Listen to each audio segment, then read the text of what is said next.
Thank you to Yali for leading us in prayer for Israel. Yali and Sharon, who was here over Shavuot, and all of the Shinshinim who have spent a year before Army here with us in Toronto. Probably the most difficult year since the Shinshinim program to serve. And they're going to camp in a few days. So this concludes their year of service to our community here in Toronto, and we're very grateful to all of you for enriching and deepening our connection to Israel during a year where that connection was very, very important. So Toda Rabbi, part of that through your beautiful voice. I know you want me to say that, so I'll say that. Welcome to Daniel. I want to welcome Daniel Gofine, who's here, who is Eitan's tutor for his bar mitzvah, visiting with us over Shabbat. And to all of you, welcome. I'm so happy you're with us today, whether it's your first time or you're a regular. We have a lot going on in the next few weeks, even though it's summertime. I want to do something a little bit different today and share with you the story of an important Zionist thinker. I think it's important that we remember him and remember the origin of the movement that he founded. His name was Rabbi Yitzchak Yaacov Reines, and he was the founder of the Mizrachi movement, the religious Zionist movement. Yitzchak Yaacov Reines. He was born in 1839 in Belarus. A brilliant Torah scholar already from a young age, and he studied briefly even in the very famous yeshiva of Volozhin. For much of his career, he was the chief rabbi of the city of Lida, which is in Lithuania. He published many works on a variety of topics, and most of his work, sadly, still remains today in manuscript form. It's held at the National Library in Israel. In addition to his scholarship, he was a passionate, courageous, and outspoken advocate for issues of importance concerning Eastern European Jewry, particularly the problems that Russian Jewry was enduring at the time. He worked very hard to improve their moral and material condition. In 1905, he established what was the first yeshiva in Eastern Europe that taught secular subjects and the Hebrew language, along with the traditional yeshiva education. This is a picture. Does this look like the guy who started the first yeshiva to teach secular subjects? Don't judge a book by its cover. But he wanted to ensure that young men got the training that they needed to support themselves financially, and at the same time could remain within the traditional religious community. That was his way of thinking. He was a very practical man. He took a look at the people, took a look at their plight, saw what was practically needed, and he acted upon it. Rabbi Reines's Zionism was much the same. Theodor Herzl, you all know, was avowedly secular. But early on, he recognized the need for rabbis to support the new Zionist movement, and Rabbi Reines was one of the first to answer Herzl's call. You couldn't think of two people who saw the world more differently, but their Zionism was actually very similar. They came to the movement from almost the exact same place. He was practical, so was Herzl. They both believed that Jews needed a safe haven, a homeland, where they would be free from oppression and persecution. This is what he wrote in 1899. The blood of our brothers is now being spilled more and more like water everywhere. The hatred for our nation is increasing in all the lands, pushing the Jews more and more from a normal life and bringing them to poverty, famine, sickness, suffering, and submission of the spirit. Our sons and daughters are being sold to another nation. Judaism is being pushed aside more and more for other cultures, and the name Israel is being erased from the face of the earth. A Jewish homeland, he believed, 125 years ago, was the only way to solve the problem. It's important to remember that at that time, Zionism was very unpopular among most traditional Jewish leaders. They maintained that creating a Jewish state, settling in Israel before the proper time ordained by God, violated a prohibition against hastening the messianic redemption. The story goes that the Chafetz Chaim himself, the greatest rabbi of the era, came to visit Rabbi Reines in person to plead with him not to ally himself with the Zionist cause. But Rabbi Reines held firm. He responded to his detractors by arguing that Zionism was a political movement necessary to save the Jewish people from danger in the here and now. This is what he wrote in 1902. There are those who claim that since the non-observant are involved in the Zionist movement, there is reason to be concerned that it will result in ruinous breaches in religion. I clearly demonstrated that there is no concern at all that it will affect religion, because essentially, Zionism is an idea whose fundamental principle is to improve our physical situation and to obtain for our brothers of the house of Israel who are oppressed and pursued without respite a place of secure refuge in our Holy Land. This has nothing to do with spiritual or religious matters. 2 years after the establishment of the World Zionist Congress, Reines began to actively work on its behalf. Beginning with the Third Zionist Congress of 1899, he attended almost all meetings and congresses of the world body. In 1901, at the Fifth Zionist Congress, Reines established Mizrachi with some of his allies, the religious Zionist faction of the World Zionist Organization. Do you know where the name Mizrachi comes from? It's the combination of two words, Merkaz Ruchani, spiritual center. The name itself is fascinating.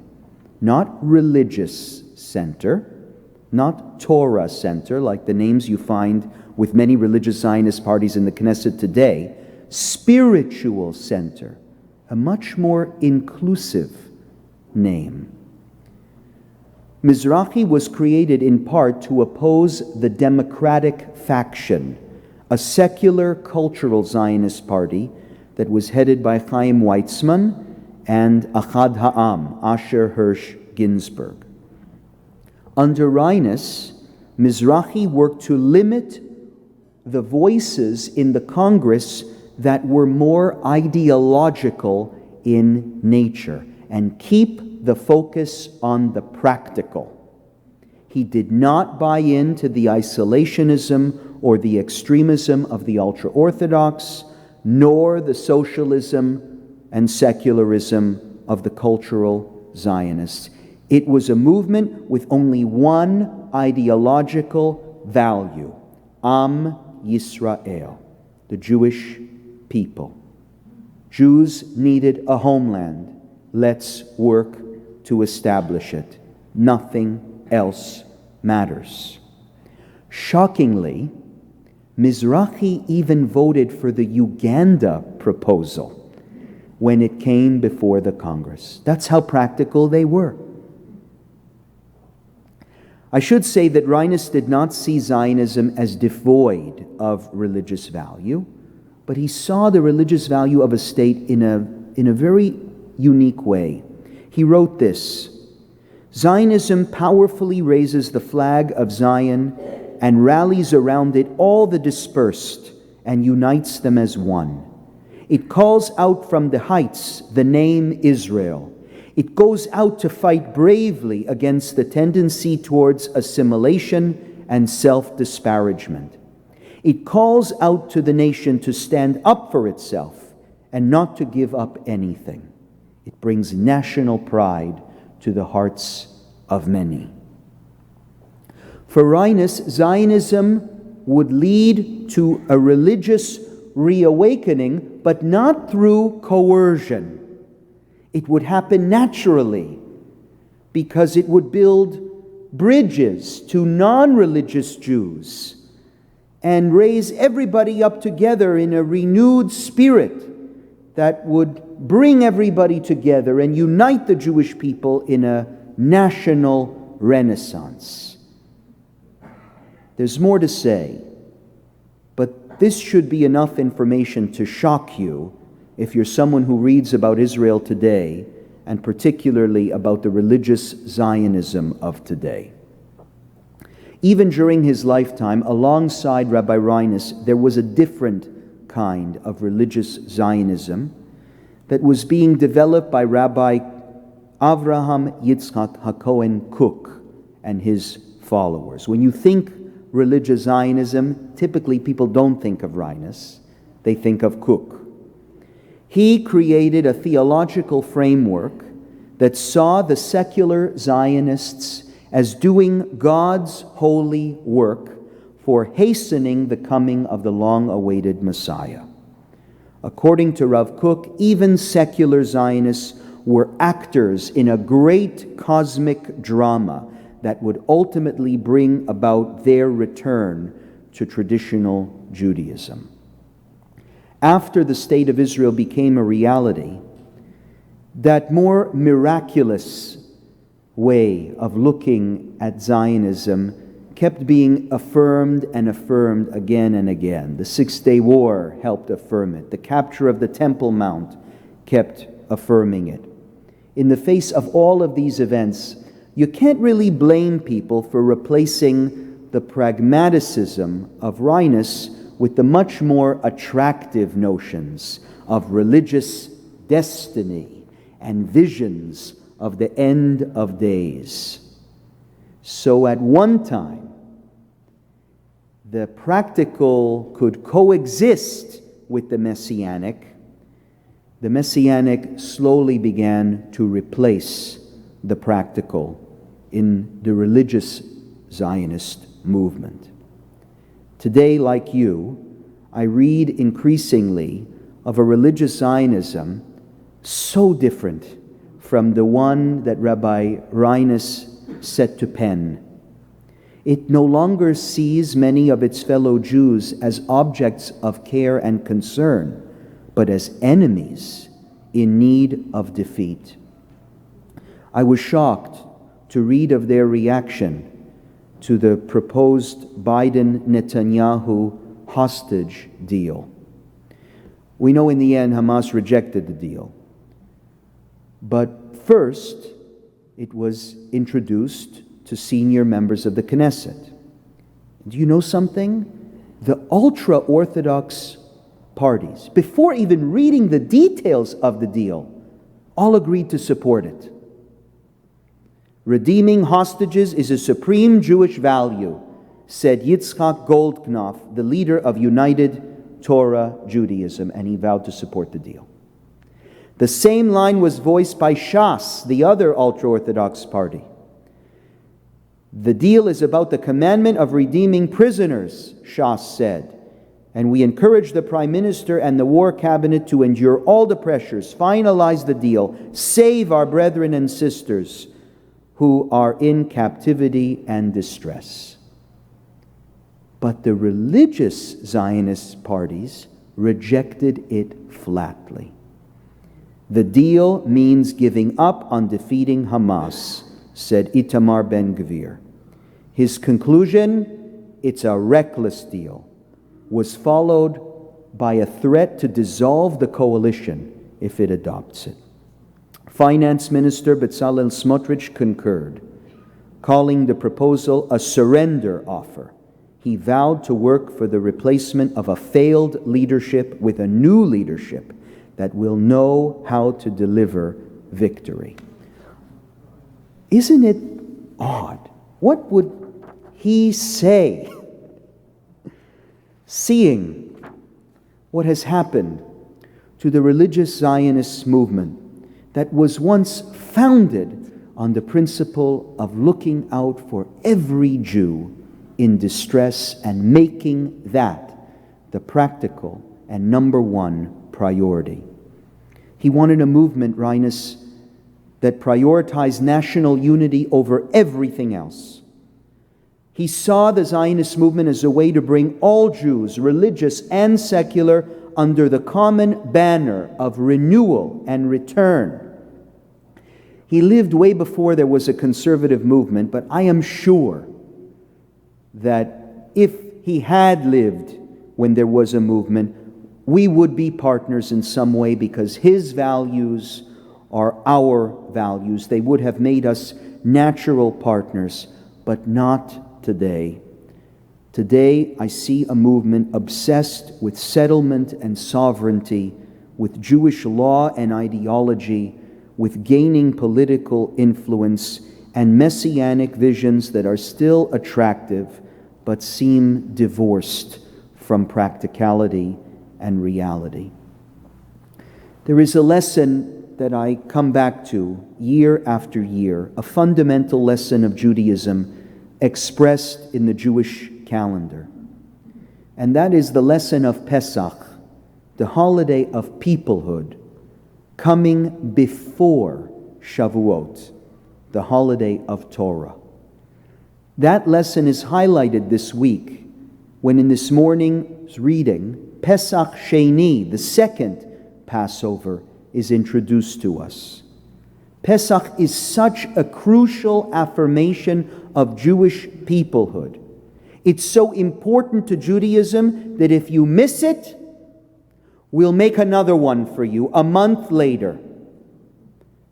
Because we have to be inclusive of everybody. We have to allow everyone to participate. And most importantly, both Pesachs happen before Shavuot, because there is no Torah. The Torah does not exist if there is not first peoplehood. That understanding, the primacy of peoplehood, that is where religious Zionism came from. That's what Reines' vision was all about. He pushed back against the cultural program of the leftists, which found its hope, its Messiah, in socialism and culture. And he pushed back against the ultra-Orthodox, who at that time found their comfort in faith and in Torah. Not because spirituality and culture wasn't important to him, it was, but these were divisive and not nearly as important in the early 20th century as the practical reality of there being Jews in trouble and our need for a state to ensure their protection, period. Give me that, religious Zionism. Today, that reality, that there are practical needs which need to be met now, that is our reality as well. We only have one Israel, and this year, more than any other years, we have seen how badly we need that Israel, and how badly we need it to be strong, militarily strong, economically strong, socially strong. The worst thing that could happen to us in this world is to place Shavuot, our particular vision of Torah, ahead of Pesach, the holiday which champions the need for tolerance and pluralism and inclusion, which is crucial for the survival of any democratic country. That's really all I want to say today. And that's why I want to choose to remember and pay tribute to a principled man, a great hero of Zionism, Rabbi Yitzchak Yaacov Reines, so that his memory will not only be a blessing to us, but maybe, with a few people watching still after Eitan's bar mitzvah in Israel, maybe you're listening, maybe his vision can inspire us and inspire others towards a stronger Jewish people, we need it today, and a stronger state of Israel. Shabbat Shalom.